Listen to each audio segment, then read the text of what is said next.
सभी को नमस्कार। ट्रेडर्स डायरी के इस नए वीडियो में आपका स्वागत है। इस चैनल पर अगर आप नए हैं तो चैनल को सब्सक्राइब जरूर करें और साथ ही साथ बेल आइकन को प्रेस करें ताकि जब भी नया वीडियो अपलोड होगा आपको तुरंत सूचना प्राप्त हो जाएगी। चलिए वीडियो स्टार्ट करते हैं। इस वीडियो में हम बात करेंगे यस बैंक के बारे में।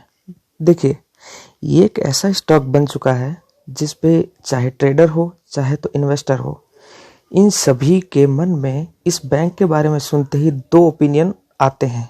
एक नहीं, दो ओपिनियन ये हैं कि क्या ये कुछ समय बाद 10 के भी नीचे, 5 के भी नीचे या 1 रुपए के नीचे मिलेगा, या फिर ये आने वाले समय में 20 रुपए, 25 रुपए, 30 रुपए या 50 रुपए का हो जाएगा। इस तरह के दोनों तरह के ओपिनियन इस शेयर के बारे में विद्यमान है। पर चलिए हम इसी के बारे में बात करेंगे कि आगे आने वाले समय में इसका रुख, इसकी दिशा हमें क्या देखने को मिल सकती है। देखिए, इसकी मार्केट कैप और ये तो सब आप जानते हैं 36,830 करोड़ है। ये सब चीज़ें तो बताने की आवश्यकता है नहीं।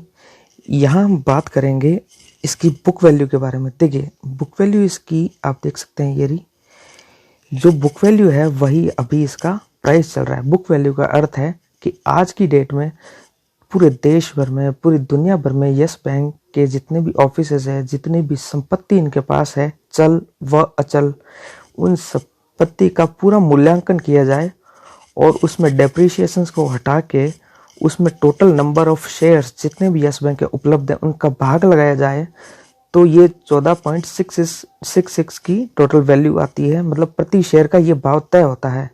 अभी ये जो वर्तमान इसका भाव है वो यही है, अर्थात बुक वैल्यू के बराबर ही यह चल रहा है। और जो लास्ट कल का सेशन रहा है, इसमें इसकी डिलीवरी आप देख सकते हैं 35% के आसपास रही है।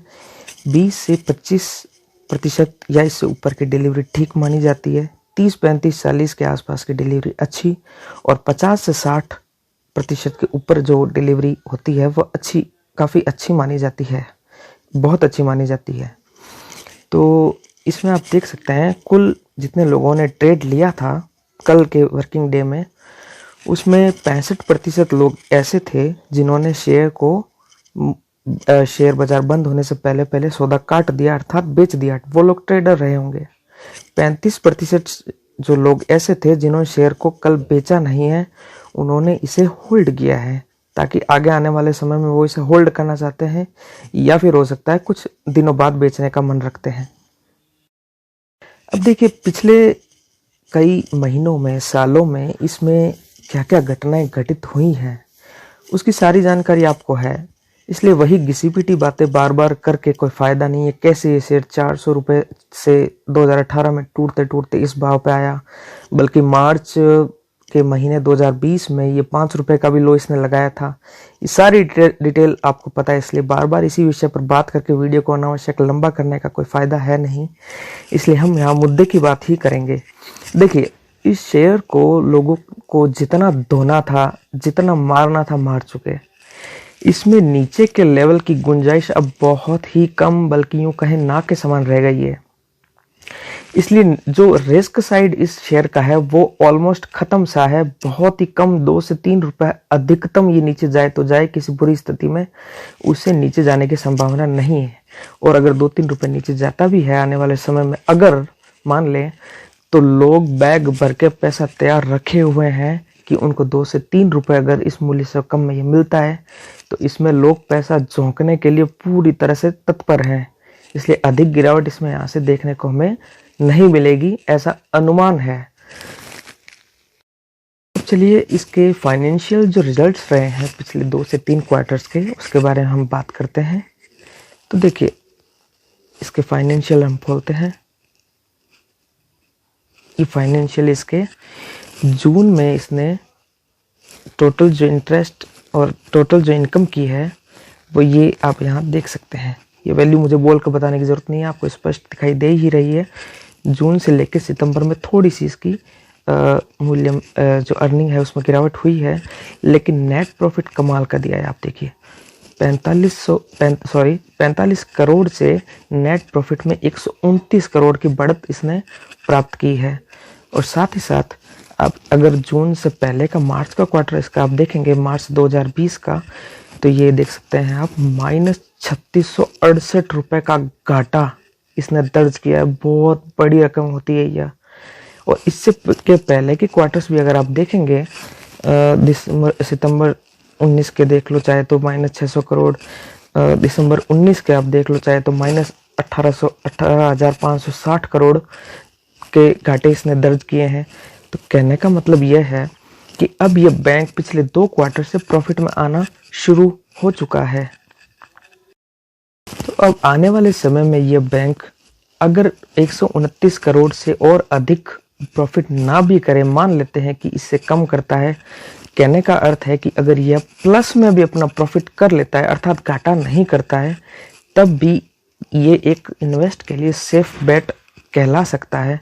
और इसके अभी के रुझानों को देखते हुए यही जानकारी हमें प्राप्त होती है, अनुमान प्राप्त होता है कि आने वाले समय में इसके जो नेट प्रॉफिट है इसमें हमें और बढ़त देखने को मिलनी चाहिए। तो इससे यह अनुमान हमें लगता है कि आने वाले समय में इसमें यहाँ से हमें ग्रोथ और देखने को मिलनी चाहिए। आप ऐसा समझिए कि अगले 1 क्वार्टर या अगले 2 क्वार्टर मान के चलते हैं, 2 क्वार्टर में भी अगर ये प्रॉफिट दिखा देता है 129 करोड़ के आसपास का या इससे थोड़ा सा ऊंचा, तो आप ये मान सकते हैं कि ये यहाँ से अगले 6 महीनों से 7-8 महीनों में 16 से 17 रुपए का भाव आराम से दिखा सकता है।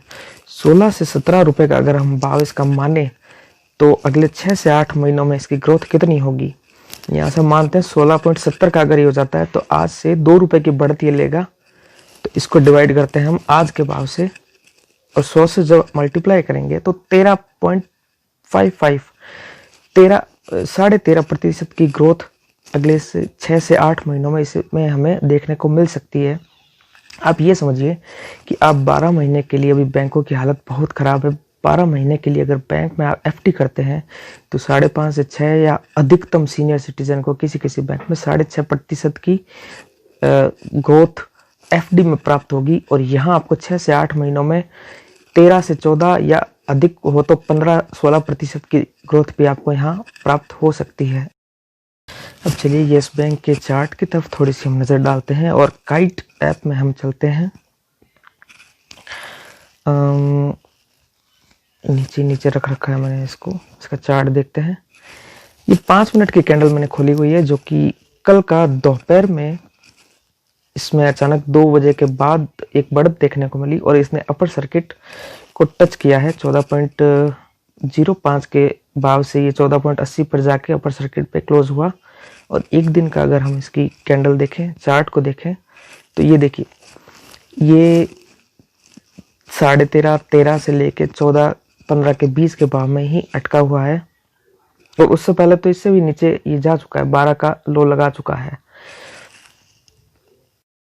तो अब देखिए इसमें सवाल ये उठता है कि इस पे हम पैसा लगाएं तो कितना लगाएं। तो देखिए इसमें आपको जब पैसा अगर आप लगाने का निर्णय लेते हैं, क्योंकि पैसा लगाना अंतिम निर्णय आपका ही रहेगा, आपको किसी की बात में नहीं आना है। आपके फाइनेंशियल एडवाइज़र अगर कोई है तो उससे राय अवश्य करें, या फिर आप अपने लेवल पे मार्केट में स्टडी करें, एक्सपर्ट्स की राय जानें, इसके बारे में ब्लॉग आर्टिकल्स पढ़ें।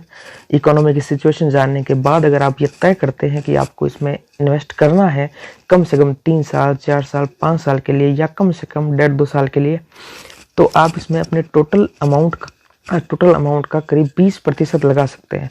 अर्थात अगर आपके पास टोटल इन्वेस्ट करने के लिए 1 लाख रुपए हैं तो आप इसमें 20% अर्थात 20,000 रुपये ही लगाएं। इससे अधिक ज़्यादा इन्वेस्ट अमाउंट इसमें ना करें।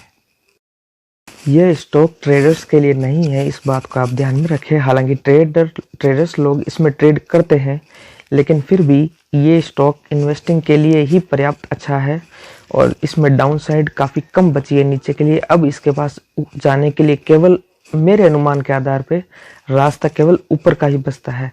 तो इसमें अगर आप इन्वेस्ट करना चाहें तो आप अच्छे से निर्णय ले सकते हैं और टोटल मूल्य का 20% ही इसमें इन्वेस्ट कर सकते हैं।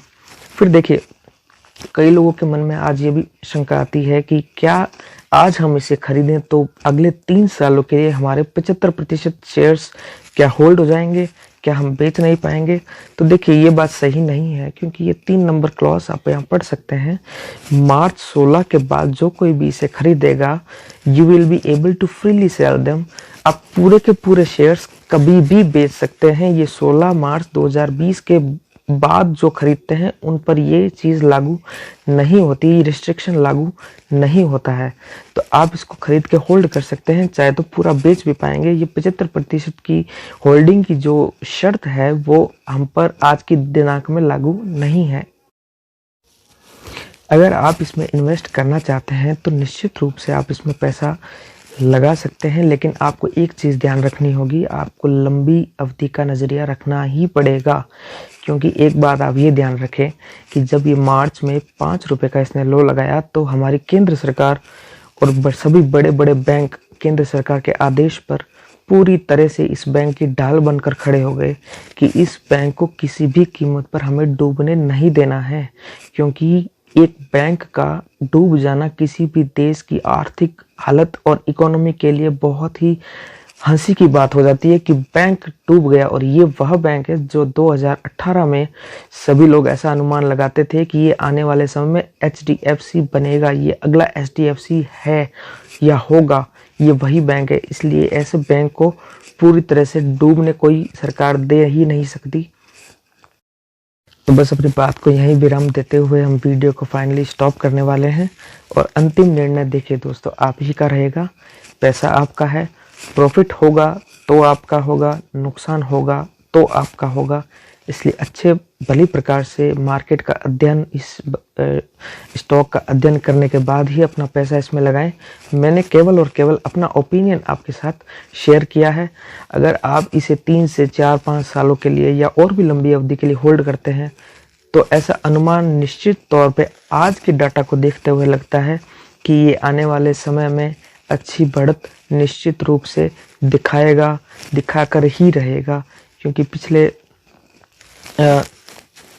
ये देखिए आप शेयर होल्डिंग में जो फॉरेन इन्वेस्टर्स हैं इन्होंने भी इसमें अच्छा खासा अपना रुझान दिखाया है। जुलाई 20 में इन्होंने अपनी स्टेक इसमें काफ़ी बढ़ाई है। जून 20 में आप देख सकते हैं 1.66 थी, जिसे बढ़ाकर इन्होंने 13.72% कर दिया है। अर्थात जो फॉरेन लोग हैं वे भी ऐसा विश्वास करते हैं कि इसमें आने वाले समय में बढ़त देखने को मिलेगी।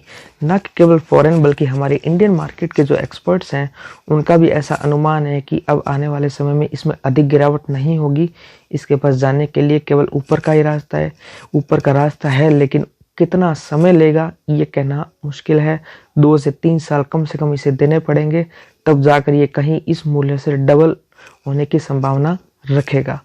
तो चलिए इसी के साथ वीडियो ऑफ करता हूँ। अगर वीडियो अच्छा लगा है तो वीडियो को लाइक करें, चैनल को सब्सक्राइब करें और साथ ही साथ कमेंट करके अपना सुझाव भी, ओपिनियन भी दे सकते हैं कि आप इस बैंक के बारे में क्या राय रखते हैं। धन्यवाद।